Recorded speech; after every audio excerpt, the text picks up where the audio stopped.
Hello and welcome to Cricket 360 from Rev Sports after the first T20 between Sri Lanka and India. India obviously had a fabulous game, thumping victory. And what's amazing is that they have got now 10 victories on the trot. Fantastic. Their previous record was 9, and this is as good as it comes. 62-run victory. Pretty much everything went well. Obviously, I have Jadipta with me, and we're going to talk about the game, the batting, bowling. But Jadipta, let me quickly start. We were talking about, you had a lovely analogy about invite and dinner and food. Were you surprised with Rohit opening and Sanju not being tested at all? Of course, we'll talk about what a fabulous innings Ishan had. But were you surprised with just the way the batting order flowed? No, not really. I thought Rohit batted at 4 in one game, and he was also got to look after his own batting. So, which is why he came to open. So, I think they're playing in different positions. I think if we had lost wickets early, Sanju would have come in at 3. And also in a game where you're supposed to go hammer and tongs on a comeback game, Sanju was not sent so that he doesn't fail. Because often what can happen is what Shreyas did or what Jadeja did, you can often end up failing because you're asked to go and just get up the ante, which is not the ideal way to treat a guy who's on his comeback train. He's got to get a proper run. So I thought that was really smart not to send him. And I think if we were 20 for 1, Sanju would have walked in at 3. Shreyas would have been at 4. That's what I thought. But obviously, with us having a long partnership and the going was so good that we just sent players who could just worry about not losing their place, not that the impact that they have because they're already in the team. So Iyer is already in the team, Jadeja is already in the team, albeit it was a comeback trail for him also. But these guys are certainties, which is why I think he didn't put Sanju in under the pump, which is the right thing to do under the circumstances. Makes a lot of sense. Again, I think that just shows. When I hear from you, I think makes a lot of sense that again, Rohit's just trying to ensure that that no one's really unfair on Sanju because we've seen in the past where he's probably had to do that. He's had a few games and too much pressure at the end. But what a fabulous But batting start! Yeah, this is a done thing. I mean, I would do it in Bengal. We do it everywhere at club cricket. So if you have a new guy who's coming to the Bengal team or he's on a comeback trail under the pump, obviously has scored a lot of runs and coming back, and then you send him in the 17th over, ask him to get 15 and over, he gets it and say, dude, you failed. It doesn't work like that. So just protect him a little bit and make sure he gets a proper run. and does exactly that. The last statement, proper run. Does that mean that next game? Logically, next game he should play simply because he hasn't been tested as a batsman yet. Yeah, I would think so. I would think. See, the way India team is right now, with the amount of players that miss games or take breaks or getting injured, everybody's going to get a proper run. So what is important here is for Sanju also to feel that these chances are not for life. Okay, Right. today this has been handed out to him because of a couple of injuries, COVID, A, B, C, whatever. So this has come on his lap, and Sanju is not 21, 22. Sanju's been around for a long time. So Sanju really has to lap these chances up because unless he does, it'll go to somebody else. There's some junior keeper coming. Just to pick a name, I know it's a long shot, but in 2 years' time, Abhishek Porel from Bengal. He got a 50 in the last game. Today he came to bat at 140 for 6. He got a 64 ball 73, and he got out he was the last man out. Tried to take a single, Wow. tried just to make sure that the number 11 doesn't get strike. So for a guy in his first game, he's chasing 350. He comes and gets a 54 not out. In the second game, he's a Bengal team with all the big guys are back in the pavilion. He gets a 63 ball 73. Just goes to show. And I was hearing that with 9 men on the line, he was hitting cover drives where the sweeper covers couldn't move. That reminds me of a very special guy. I know comparisons I won't go to. I'm just saying there are always people who are coming in the pipeline. That's the good thing that BCCI does. The factory keeps churning out players. So all I'm saying is that Sanju is fabulous, but this offer is not on the table for him for life. And he's going to realize that. I'm hoping the offer is there at least for the next couple of games, and Sanju gets an opportunity, makes the most of it because obviously we've all seen how much Rohit wants to back him, and rightfully so. No, but Ishan, if you see the management now, Prantik, okay, so Ishwaran, I'm just giving an example, had a very good year, played India A, then had a horrendous year in Ranji Trophy. But when the India team was picked, he's again been given a chance. Same with Panchal, he had an ordinary year. Over here also we saw Venkatesh Iyer fail, but he's back. So they are all getting a long run, which is the way to go, which is the correct way to go. There have been about, I think, 18, 20 odd players who played one game for India. Yeah. So there was either a mistake playing him or a mistake dropping him. There was a mistake for sure. So you either made a mistake playing him in the first place or a mistake dropping him. Between test and one days, numbers will be more, but on the lower side, it'll be 20.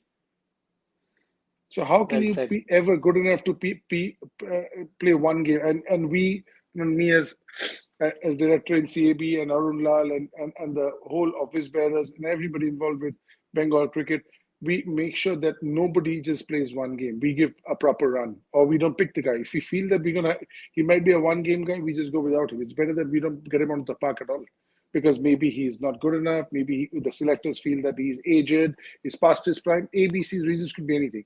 But if he plays, it won't be one game. That's for sure. Well said. As you were just telling me that, I could, in my head, at least think of 4 or 5, and I can just imagine how difficult or hurtful that would be. I can also think of names who were just in the squad but never tried, didn't get a chance. I'm sure it's Yeah. exciting to be in the dressing room, but not to get a chance to, express yourself and give yourself a fair shot probably is very, very hard. In terms of trials, I mean, I think fair to say Ishan is also getting his chances, and today, obviously, he made the game his own. And what is it that you really liked about Ishan's game and approach today? No, Ishan is a very important member of the Indian team and also for its future because he's a keeper. So Yeah. if Pant is injured, stroke wants a break, stroke loses form, he's the only guy you can turn to. Because the biggest plus point about Ishan Kishan is his wicket keeping is superb. It's better than Pant, it's better than Sanju Samson. Would you not So try you and have a have? keeper. Would you not consider KL Rahul as a keeping batsman option? You could, but Sanju Samson, Ishan Kishan is a better keeper than any of these guys. After Shah, he's the Right. best keeper in the country. Okay, of all the people who are in the periphery of the Indian team, I'm talking about, not just Yeah. everybody in domestic cricket. So, having said that, so now that they've spoken to Shah, apparently what the news says, and they're looking beyond him, then who's your second keeper? Now, KS Bharat is also no spring chicken. Okay, so who's the Yeah. guy who's going to be able to bat anywhere? And Kishan's biggest plus point is that he's a natural batsman. He's not a guy like, and I say this with utmost respect, that there are some guys with a lot of natural ability. He's one of them. And he plays fast bowling very well. So when we are on tough away tours, England, Australia, New Zealand, South Africa, so he's a guy who can play as a batsman. He's a gun of a fielder. He can play as your second keeper. He can fill in for Rishabh Pant if there are any one of those three factors: break, loss of form, or injury. Okay, so here's a guy who can just fill in and play the same brand of cricket as a Pant. Not too many can play the same brand of cricket as a Pant. With KS Bharat and everybody, they can play their brand, but can't play Rishabh Pant's brand. But Rishabh Pant and Ishan Kishan are cut from the same cloth. One is a shinier version of the other. The other one, when it's on full shine, you never know where it's going to reach. So that's the reason why But as you he's mentioned, ultra valuable. but do you see the possibility of Ishan playing that brand of cricket in the middle when KL is back? Is that something he may have to adjust like Venkatesh Iyer? Yeah, I think he has the ability. Maybe not 5-6, but maybe 3-4 for sure. 4 for sure. Right. For Because sure. he has that ability. Yeah, 4 for sure. See, 5-6 is a different ball game. I think in one day cricket he can play 5. Because in one day cricket you can go and get a 30 ball 45 and win the game. And he's perfectly capable of getting a 30 ball 45. It might not be a 30 ball 70 or 60, but 30 ball 45 is something that's not beyond him. And I think as he plays and as he realizes, just like a Virendra Sehwag realized that my chances in the middle order are tight and I'll go and open. I think once you play at number 4 and you get a 30 ball 45 and you win India the game, you get your bearings. You feel you're there. And then you learn how to bat at 4. Your batting at opening is always there. But 1, 2, 3 is the place where there are too many takers. So if you have a guy out of 1, 2, 3 who can bat at 4, it's him. And because KL and Rohit and all have batted so much at the top, it's ingrained in them. But Ishan is still slightly younger, more flexible, has batted the odd game at 3, 4. So, KL opens every game for his IPL franchise. And it's a So good does point you Rohit make almost. about 30 ball 45, 30 ball 70. I just want to dig deeper there. What's the difference? Is it the range that you always talk about, Surya? What's the difference of that 30 ball 40 and 30 ball 70 in the middle overs? What's the difference in approach for a batsman? So there are two things there. There's one is the range, which you can have, which is a la Surya, or you can have the power, a la Venkatesh Prasad or Hardik Pandya at his best. So or a MS Dhoni at his best. So you need either one of those two. So Ishan Kishan has a lot of power, but it's still not raw power. He uses a lot of pace of the ball, a lot of flicks and slashes and all that. He's still not he doesn't bludgeon the cricket ball as yet. He does it to some extent, but not to the extent of the names that I mentioned. So, Another yeah. So because he's always batted at the top, for finishing, you need all this. well said. And I think the other To be a batsman again finisher, who's yeah, to be a finisher, you need these attributes, at least some of them. So I think a guy from straight 1-2 to 6-7 is tough, but 1-2 to 3-4, one day 5 is still possible. still possible. So Ishan Kishan clearly, I mean, obviously had a fabulous knock today. Hopefully, I mean, he could have got a century, but absolutely scintillating, attacking, fluent knock from Ishan. That's the Ishan we've seen, whether at And Mumbai on Indians or and on Ishan, one more thing is the more he plays, he has the ability to widen his range. Not everybody does. If it's a 2-bedroom house, it's a 2-bedroom house. But he lives in a 6-bedroom house with 2 bedrooms in it. So he has other bedrooms to open up. So the range always depends on the sort of ability you have. So, I mean, the one question could be, why can't everybody improve their range? Because their grip, their stance, their bat pickup, their flow, something restricts everything. Technically, there's something that restricts you from doing something. But this kid is very, very natural. He's a natural cricketer. You can make out the ease with which he hits shots. He makes batting look very easy, and batting is not easy. I can assure you that. But the people who do make batting look easy are the ones that are blessed. So you can put some extra burden, some extra pressure on them to go to the next level because they have the capability, like a Saurav Ganguly had, or a Lakshman had, or a Tendulkar had, or a Dravid had, because they have the ability to take that extra bit. Or a Sehwag had. Who would think that we would be saying that after Gavaskar he's the number one opener in India? I mean, the all-time Indian openers would be Gavaskar and Sehwag, but he's batted at. I was talking to some Delhi boys here. He batted at 6, 5, never came close to opening, and look what he's done with his Test match career.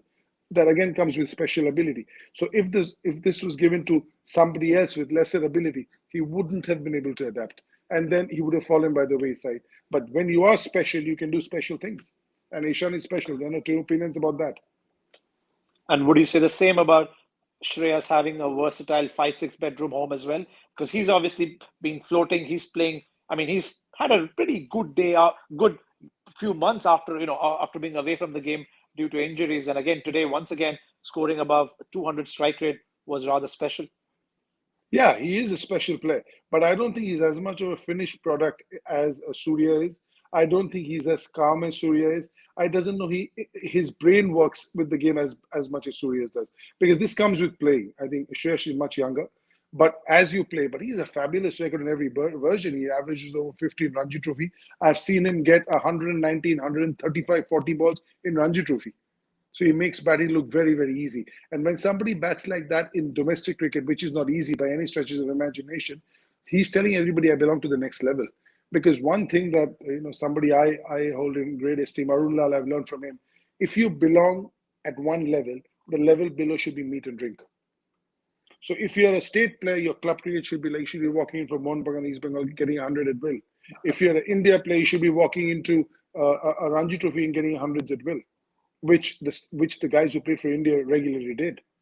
If you talk about Tendulkar, I mean, he's a different ballgame. Let's not even touch it. But even if we talk about Lakshman, we talk about any of the others, they played Ranji Trophy games like we're playing some, with some friends in the backyard.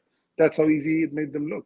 So Shreyas makes it look like that. But I think with his planning, shot selection, everything that comes together with playing, as he'll play for India, he'll get even better. But Surya, having played a lot of pressure games in the IPL, is and he's older than Shreyas as well.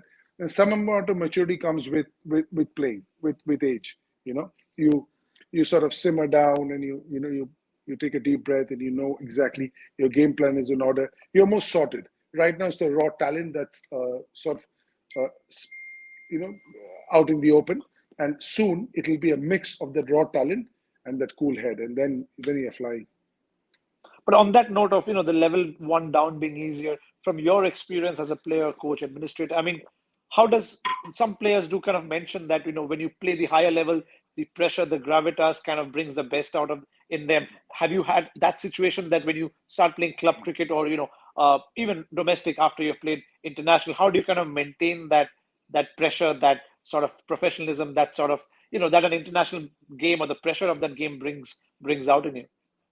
No, it's your reputation. You're playing for your reputation every time. So if you're playing a level higher, you're obviously reputed in whatever that might be. So if you're playing for the state, you walk into a club game, everybody says you're a state player. So you have a reputation. And also the fact that pride in performance. I think, the greatest example I've seen in this is Tendulkar. He was one of the greatest that have ever played the game. And he came to play a few club games for East Bengal with me. And the year later, he came against for another club, and we were playing the final against us. It was 44 degrees, and he was at 120 batting. He was taking singles, he was taking doubles, and when his partner could not take double, he was having a go at him. Now, he had got 120, he could have easily hit the ball up in the air and gone to the dressing room and cooled his heels. But that's professionalism, that's love for the game, that's honesty. The reason they've reached there is because of what they give back to the game, not always what they get from the game. So it was a lesson for all of us. And he's having a go at a guy who's batted 25 balls, that why can't you take two when I can take two at 120 batting? And this is for a club game. I didn't see it any different from him playing for India. When he batted for his life. That's the reason he's as good as he is. So when you are playing at a higher level, obviously you've earned some stripes for yourself. And it's very important to protect the stripes and not say that this guy is just bought the stripes, but he's earned it. Absolutely wonderful lessons and anecdotes there. It's the love for the game, the passion, the integrity. And I mean, I think it really, and you've mentioned this over different episodes, that just the pure love for batting or love for bowling or whatever art form that you kind of subscribe to. I think that's what kind of comes through some of these so-called geniuses, because obviously they are geniuses, but I think it only happens, if you kind of put in the hard yards. Quickly talking about bowling, I mean, Bhuvi, like you said earlier in the show in the evening, that whether it's practice, whether it's Rohit backing him up, clearly seems to be an improved bowler. Chahal, again, not too many wickets, but again, below 4 runs and over in this particular game. I think those two bowlers clearly are kind of getting back into some sort of rhythm. It was, but at the very onset, I have to say that this was a heavyweight and a bantamweight fighting. So, this comparison is not a right one, because today we saw that Sri Lanka were way below par. There's no way they would have come even close to winning this game. They were below par with the ball. They were below par on the field, and the runs were too much for them. They would never get to 200 to win the game. So I still feel for them. Yeah, they are missing a few players, and India did play a pretty strong team. If you look at it, with Bumrah and Bhuvi and Harshal and Chahal and Jadeja, that is a team that could well be play in the T20 World Cup. I mean, a couple of injuries here and there, you never know. These 5 could be in the park. So this is as good as a bowling attack as India could play. I think they just wanted to try it and see how that goes. First T20, didn't want to take a chance, go full hog and see where that takes us. Bit of rhythm, bit of togetherness, bit of, just the feel of the 11 that might play. Yes, I'm sure there'll be KL getting in here, Virat getting in here, Surya getting in here. And the others are playing for their place. Some are playing for their place in the 11, some are playing for their place in the 20. But there definitely will play for their place. And today was not a right day to assess how good you are, because assessment is always in relation to the exam you give and how tough the papers were. Fair enough. And from a fast bowling perspective, typically are the roles very, very clear and clarified, that Harshal, death bowler, Bhuvi, opens and potentially obviously comes at the end. Bumrah has a different role in this particular format, or do teams have to be very flexible depending on the day and the nature of the pitch and the nature of the opponent? No, the roles are always given. You're playing people because you've given the roles, who are capable of what. So if you see Bhuvi straight up, If it's swinging, 2. If it's really swinging, maybe even 3. You never know. Right. Because if you feel that, okay, he's got 2 and he can get another big wicket. Okay, David Warner still batting. Let's give him one more over to see if we can get him. He's beaten him a couple of times. It's a gut feeling the captain goes with. Sometimes it works, sometimes it doesn't. When it works, they say it's a genius. When it doesn't work, then they say, why do you do it? But all I'm trying to say here is that everybody has a plan to it. So you will never see 3 death bowlers playing together who can't bowl with the new ball. That won't happen. Okay. Right. Like Harshal hardly bowls in the power play. He bowls one maybe in the power play, other he bowls at the end. That's his job. And he does something that very few people can do for us. So that's the reason why he's very, very valuable to us. So we're just talking to Rajat Bhatia and Maninder Bislat commentary. They were saying the reason Harshal Patel is as good as he is, and they have played Harshal Patel a lot because they're all from the north. So Haryana, Delhi, Himachal, that belt. So they say that he's the first one who could really get his hands quick and ball dips on you. I've faced spinners where the ball dips, but I haven't faced fast bowlers where the ball dips. I've faced Maninder in his prime, the ball dip, many quality spinners. But for a fast bowler to wheel his arm full speed and the ball to dip is a phenomenal skill to have. And that's baffling he can do. In fact, they were saying that in Delhi games, in state games, he bowls out of 24 balls, 21 slower balls. He doesn't bowl any quick ones. He only bowls quick ones to the guys who either have just come in or not that good at batting. Today also he was batting to 6 and when he was batting to 7 and 8, he was bowling to 7 and 8. He was bowling the quick ones just to see if he can do it under pressure. Is it falling? But if this was Andre Russell batting, he wouldn't be bowling this ball. He'd be bowling his slowers because he has that in his armory. He has that in his repertoire. But he's trying to get the other one. Can I bowl the low full toss, the Yorker, the wide Yorker, the shoe Yorker under pressure? That's what he was trying out today. That's some ability and guile where the faster one is the one that is the odd one and not the usual one. But let's talk about under pressure. You just mentioned under pressure. Given that Bhuvi, Bumrah, Harshal can all bowl at the death, when assuming in a World Cup situation, it's a crunch time in the last 2 or 3 overs. How do you kind of decide between a Bumrah, Harshal, or Bhuvi? Is it experience and then you would go with a Bumrah, or would you kind of look at, hey, Harshal has something very unique, so let's kind of give it a shot because of the guile or because he's relatively unknown? How do you kind of decide on a crunch match situation, let's say in a World Cup? Depends who's batting, what his strengths are, where does he hit it. If the slow ball depends how the bowlers are bowling on that day, how they bowled that day. Depends on how they're feeling. So I'll go, how are you feeling? You good to go? I'm feeling a bit tight. So okay, I'll go with Booms. No problem. So there's a lot of togetherness and club feeling there. There's nothing like a school teacher, okay, it's you or you or you. It's all together. Yeah, I'm feeling good today. Give it to me. I'll do the job. But also the skills of the batter is the first thing that comes into play, and then how the bowler is bowling that day. And whoever is batting and whoever is supposed to come and bat next. You need last over 14 to win. Okay, who are the 2 batters batting? Who's coming in next? Under the circumstances, who's got the best skills to bowl to these 3 people? And then go with him. Right, that's where Rohit Sharma, I'm sure. I mean, he obviously knows these guys, and that's where the huddles help. And he might go to a Bumrah because of the faith that they've had in MI in India. That's understandable. You always go to the guy you've seen done do it for you before. Otherwise, like you went to Lasith Malinga, last ball 2 to win, and the Yorker comes.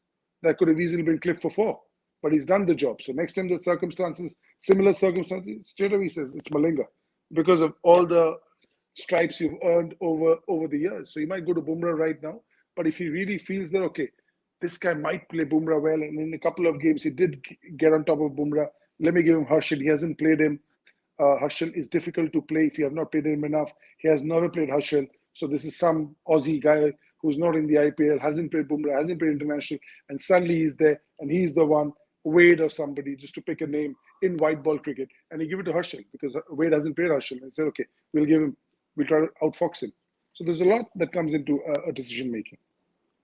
And all of that needs to happen in quick time. It's amazing how good and instinctive you need to be, and I guess that's where experience comes in handy. Yeah. One thing. A captain never rests.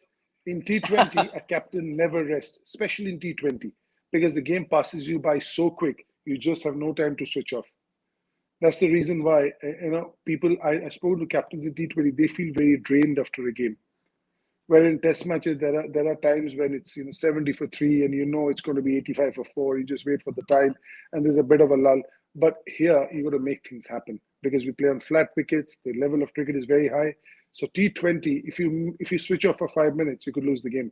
So I have seen captains and felt that after a T20 season, they're absolutely exhausted. They're gone and they need a break because mentally they're forget their batting, but just being switched on for so long, for so many games, they just mentally jaded and completely need to switch off. Right. And obviously, Sri Lanka, like you said, the gulf in in the gulf in terms of the talent base, in terms of application, obviously huge wide gulf. Obviously, at the end, Sri Lanka played well, but too little, too late. But one thing, I mean, that was a bit of a concern. I'm not sure if I'm reading too much into it, but in the last few games, would you agree that India's fielding, especially catching, I mean, again, I don't want to pick on Venkat. It just so happens, obviously, New he's dropped a couple. Shreya's dropped one as well. I mean, is that is one reading too much into the fielding being a bit not up to par, or are you seeing that there's a bit of lack of professionalism there when it comes to India's fielding and catching, especially? Yeah, I'm a little disappointed. Just to pick, I mean, New Zealand wouldn't have dropped any of these catches. If they drop one catch, everybody looks at Yeah, him like, "Oh my God, what's happened to you?" So I'm a little surprised with catches because I think the fielding has gotten a lot better. But back in the day, the catching was better. I've never seen mm. Kapil Dev drop a catch that Venkatesh Iyer dropped, and Sri Lanka drop catches as well. It's not just Yes, India. yeah, So I think yeah, even in the IPL, I think we see about 30, 35 catches being dropped or even more in the outfield. I'm not talking about those tough ones that squacker to point and all that. I'm talking about the skiers and yeah. just the sitters where you're just standing and 30, 35 catches being dropped. I think that's a huge number. I've never seen Kapil Dev, Azharuddin, and some people who were not great fielders but were superb catches, like this Gavaskar sir. He might not have been the best fielder in the Indian team, but I've never seen a ball pop out of his hand. And a high catch is Isn't that a impossible. bit bizarre that, I mean, with so many drills, so much fielding practice, what goes wrong, especially for like Venkatesh's the two catches I mean, the one I'm kind of recollecting, both seemed fairly easy. Was it the You light? know, Was I it? don't I don't know about the international team, but I know that in state teams work a lot less on their fielding than they used to back in the day. We used to have, we after Arun Lal sir has taken over as coach of Bengal, we've gone back to the old style of So when we used to play, we used to report for nets at 11:30. 12 to 1 o'clock was fielding, and one hour. Then 1 to 1:15 was slip catching. 1:15 to 1:30 was tea and toast, and 1:30 was nets. And while the nets were on, even the slippers, some of the other slippers would still continue. We'd call two guys just to chuck balls at our coach so he can just nick it to us. So we would at the just before nets, each of us would have taken 60 catches each. Wow. Okay, right now that's about 15. And is that because the focus has moved to batting and bowling? Yeah, I no, not because of that. I think fielding has been given, catching has been given a bit of a has been taken for granted. I don't All think we right. take as many catches as we used to. I've seen a couple of Indian fielding sessions, and it's very short and sharp. It's really nice to watch, and but their fielding is a different level. I mean, we I mean, wouldn't yeah, even get close to their absolutely. balls. But I'm talking about the even people like Navjot Singh Sidhu or a Manoj Prabhakar or or a Arun Lal or a Raman Lamba, just to pick names, who are not really known for their fielding, but they would never drop a high catch. Venkatpati Raju, these guys would just gobble up these chances, no problem. So I that love the is way a you kind of that's a good point. remember your schedule. I mean, one thing I wanted to check, back in the day, I don't know what the system today is. Was there also some sort of penalty for or being reprimanded for dropping catches and punishments, or how does that work? Because I mean, certain coaches, certain clubs tend to have that sort of a system. But was that universal back then? How has that sort of changed, if at all, in today's day and age? No, actually, the couple of seniors putting their arm around their shoulder and telling you a couple of things which I can't tell you over here would be good enough sometimes. All right. I think that probably explains. Maybe that's something.